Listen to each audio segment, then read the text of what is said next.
J'ai le plaisir de vous présenter le rapport d'activité de la Caisse d'allocation familiale de Maine-et-Loire pour l'année 2023. En parcourant ce site web, vous revivrez de nombreux temps forts et de belles réussites collectives.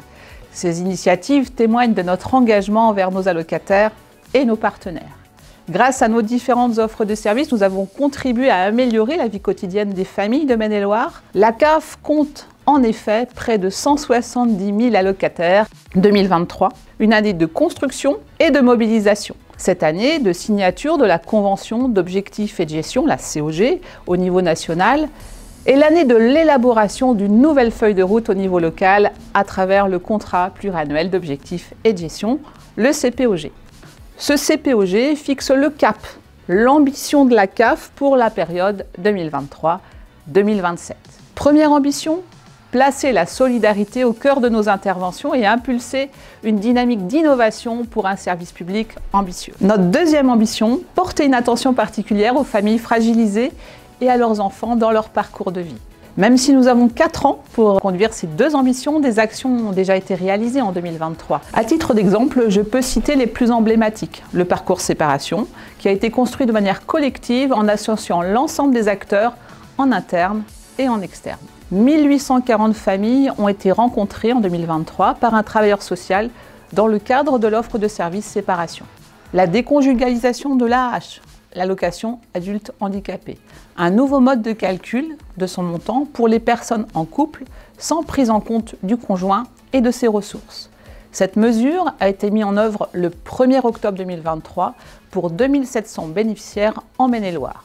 Le versement de l'aide d'urgence aux victimes de violences conjugales depuis le 1er décembre 2023. Un dispositif d'accompagnement a été déployé auprès des professionnels de la CAF, de la préfecture, du conseil départemental, des associations d'aide aux victimes. Et de décembre 2023 à janvier 2024, environ 120 personnes ont reçu l'aide avec un montant moyen de 831 €. Le département de Maine-et-Loire est bien couvert en équipements financés par la CAF, en structure d'accueil du jeune enfant, en centres sociaux par exemple, et les conventions territoriales globales mobilisent efficacement les acteurs sur les territoires avec une attention au maillage territorial et en particulier au milieu rural. Concernant l'accueil allocataire en 2023, la CAF a maintenu sa présence territoriale en disposant de 4 sites et plus de 60 points de contact répartis sur le département. Grâce à notre partenariat avec les 28 France Services, nous pouvons donc garantir un accompagnement de proximité 4 jours par semaine à moins de 30 minutes en voiture aux habitants du département. Dans un objectif de co-construction, d'aller vers les allocataires et les partenaires, la CAF de Maine-et-Loire a participé à de nombreux événements organisés par et avec le gouvernement. Le 7 avril 2023, la CAF a participé à la consultation territoriale du service public de la petite enfance qui vise à garantir une solution d'accueil de qualité et accessible financièrement à chaque parent en France. Dans le cadre de cette démarche, Angers a été choisi pour une consultation locale réunissant plus de 90 participants. Le 1er juin, la conclusion nationale du Conseil national de la refondation, CNR, sur la petite enfance s'est déroulée à Angers, en présence d'Elisabeth Borne, alors Première ministre, avec le lancement du service public de la petite enfance. Le 11 décembre, le lancement du Tour de France de la parentalité avec Aurore Berger, ancienne ministre des Solidarités et des Familles.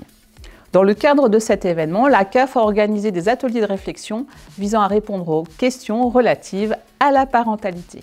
Mais il y a aussi eu des événements avec l'ensemble des agents de la CAF. Lors de la journée du personnel du 19 décembre 2023, nous avons lancé le projet d'entreprise de la CAF de Maine-et-Loire, notre feuille de route, unir nos talents pour bâtir un avenir solidaire. Il s'agit de 1. Placer l'usager au cœur de nos actions. 2. Renforcer nos coopérations partenariales. 3. Fidéliser et attirer les talents. 4. S'engager pour la transition écologique. Et le 5e, promouvoir des modes de collaboration favorisant la performance. Ces engagements nous permettront de poursuivre notre mission avec détermination et efficacité au service de nos allocataires et de nos partenaires. Je tiens à remercier très chaleureusement les équipes qui sont engagées au quotidien pour répondre aux besoins de nos publics. Je remercie également nos partenaires pour leur bonne coopération.